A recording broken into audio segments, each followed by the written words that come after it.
Hi everyone, my name is Ashley Wylde and welcome to my channel, Ashley's Wild Life. Now today is a very exciting day because, whether you believe it or not, it is the 1-year anniversary of the gender tag project. It's also a milestone because I've never worn a bow tie before, so I guess there's a first time for everything. It's been a year and there are 715 videos on the Gender Tag Project playlist. Do you know what that means? That means that somebody somewhere was talking about gender almost twice a day, every single day last year on average. How cool is that? I wanted to make this video for a couple of reasons. One, to remind you out there watching this that the Gender Tag Project is an ongoing project. If you haven't made your video yet, I invite you to contribute. And two, to remind all of us, myself included, that gender is a fluid and changing experience, and the way that we feel about ourselves necessarily evolves as we grow and experience more. I haven't seen my gender tag video since I posted it last year, and so I thought for the 1-year anniversary that I would go back and answer the gender tag prompts again and edit together footage from last time and this time to show how gender can evolve within a single person in the span of 1 year. Question 1. How do you self-identify your gender? And what does that definition mean to you? I self-identify as genderqueer. I self-identify as gender non-binary. And what that means to me is that I don't feel like a man and I don't feel like a woman. And when my options are masculinity and femininity, I choose them with about equal frequency. I feel like I'm somewhere between or outside or off of the grid entirely when we're talking about a binary system between man and woman. 2. What pronouns honor you? I am honored by the pronouns she, her, and hers. I'm not offended when they, them, and theirs pronouns are used to refer to me, especially if it's out of respect because a person doesn't know my pronouns. But if somebody asks me my pronouns, I say she, her, and hers. Describe the style of clothing that you most often wear. Men's clothes from the men's section of stores. But lately I've been kind of wanting to play with it a little more and just kind of experimenting with androgyny and gender bending. So having elements of both masculine and feminine gender expression in my outfits. In the last year, I have really kind of edged up on my style. I'm wearing a lot more women's clothes than I ever have before and mixing them with clothes that are a little more androgynous to create kind of a gender non-conforming look that I feel comfortable in and that I also feel expresses me well. A couple of my favorite articles of clothing right now are a t-shirt dress that I wear basically kind of like a tall tee, but it feels really important to me that it's a dress, and a pair of yoga pants that I sometimes wear. Talk about your choices with body hair. How do you style your hair? Do you have facial hair? What do you choose to shave or choose not to shave? With shaving, I don't shave my legs. My armpits and I have an interesting relationship. There was a period of time where I stopped shaving them, but then I had to be in a swimsuit around other people and it made me uncomfortable. And then I was like, Ashley, challenge that, you know, the patriarchy, don't let the man get you down. But I still shaved them again.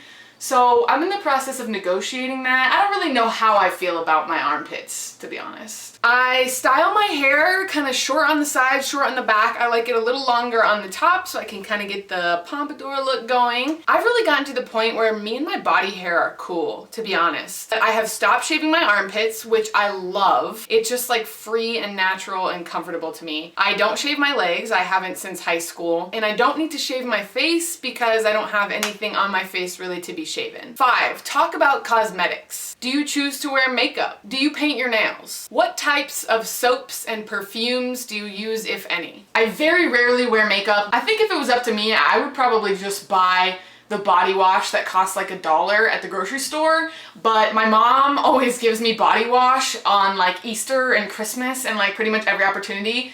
So since my senior year of high school, I have never run out of Axe body wash. I wear makeup sometimes, mostly for going out or if I'm filming videos. So right now I'm wearing as much makeup as I would ever wear, which is basically a couple strokes of mascara and like a touch of white eyeshadow in the corners of my eyes. I don't wear foundation. As far as perfumes and colognes, I wear the same cologne from when I was 16, which is Polo Black by Ralph Lauren. And I also use Twilight Woods by Bath & Body Works, which is a mist. I guess that would be considered maybe more of a feminine smell. And for body wash, I literally still have not run out of body wash that my mom buys me. And I know that would have been my answer last year because I still have some. 6, have you experienced being misgendered, and if so, how often? So I have an interesting relationship with this question because as I have thought about it more and more and become really clear that my gender is non-binary. In the past, I know that I haven't been too sure whether or not I identified as a woman.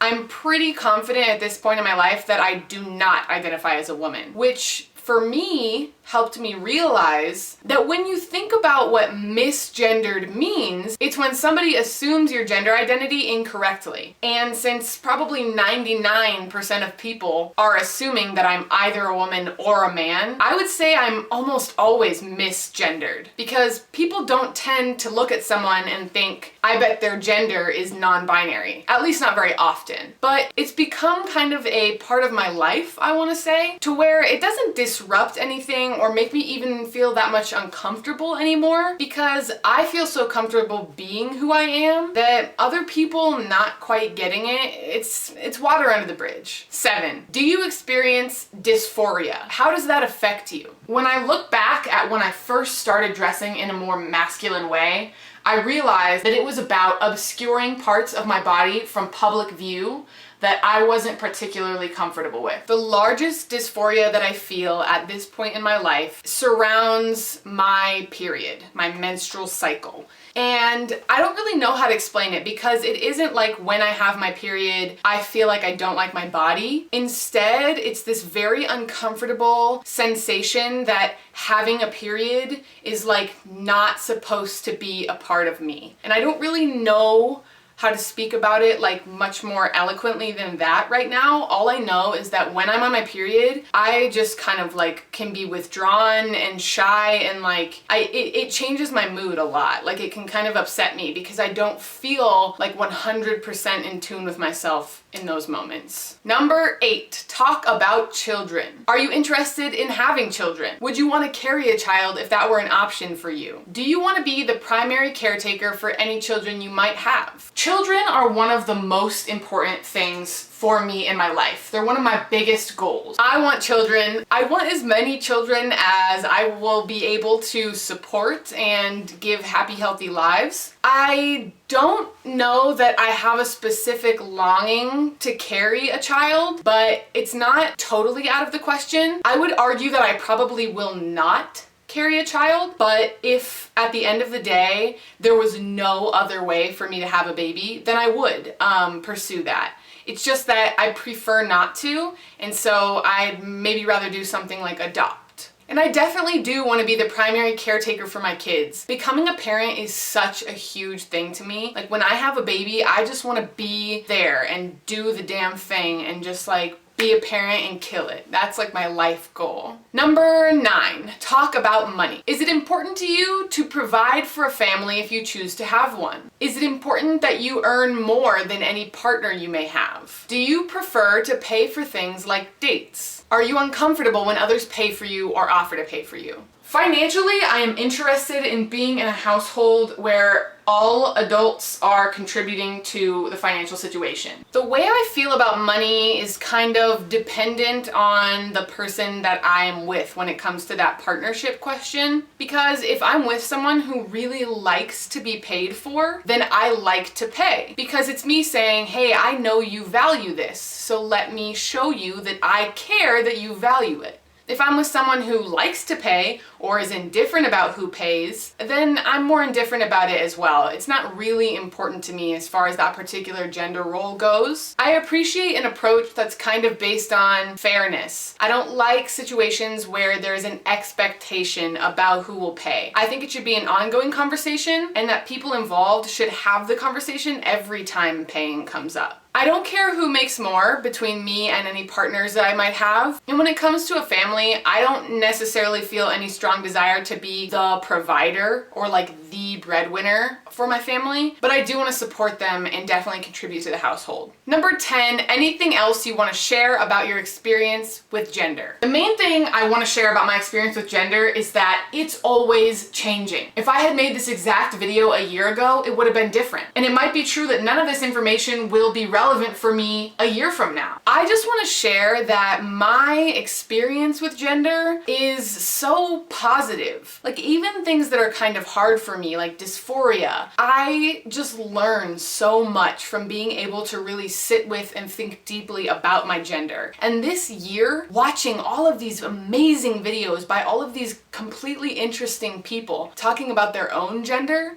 has taught me so much. And it's opened doors for me that I don't know that I would have ever had open before. Like the TEDx talk that I was able to do at TEDxCSU. The thing about gender that I want to share is that your gender is yours and mine is mine. And what you choose to do about that, how you express it and what you say and who you say it to, all of that is completely up to you. But gender doesn't have to be a source of hardship in your life. With time, and if you treat yourself with compassion and patience, hopefully you'll be able to get to a place where your gender is something worth celebrating. I'm getting there. And it's one of the best feelings that there is. The Gender Tag Project is a project for everyone. It's a project for you. You're watching this video. Have you posted yours? Have you thought about it? Have you asked yourself the questions? Or asked your kids the questions? Or your friends? Or your parents? The more we talk about gender and the more educated we become on the subject, the better our society can learn from us how to support us